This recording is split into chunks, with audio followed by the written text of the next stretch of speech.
నమస్కారం అండి. నా పేరు నరసింహ. మాది గోపరాజపల్లి గ్రామం, ఉల్లిగొండ మండలం, యాదాద్రి భువనగిరి జిల్లా. ఈరోజు మేము మా బాబు బర్త్డే, సో ఆ బర్త్డేని ఈ అనాథాశ్రమంలో జరుపుకోవడానికి ఇక్కడికి వచ్చాము. ఇక్కడికి వచ్చినాక ఇక్కడున్న పరిస్థితులు, ఆ పర్సన్స్ వాళ్ళని చూస్తే చాలా జాలి, బాధ అనిపించింది.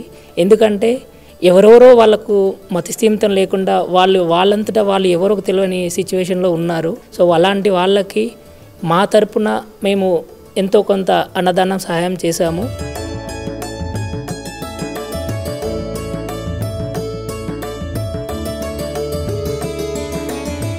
సో అది ఇక్కడ జరుపుకోవడం, మా చిన్న అబ్బాయి బర్త్డే ఇక్కడ జరుపుకోవడం మాకు చాలా ఆనందంగా అనిపించింది. ఈ ఆశ్రమం చాలా వెల్ మెయింటైన్గా ఉంది. సో మీరు కూడా మీ వంతు సహాయంగా ఎంతో కొంత ఈ ఆశ్రమానికి డొనేట్ చేయగలరని మనవి.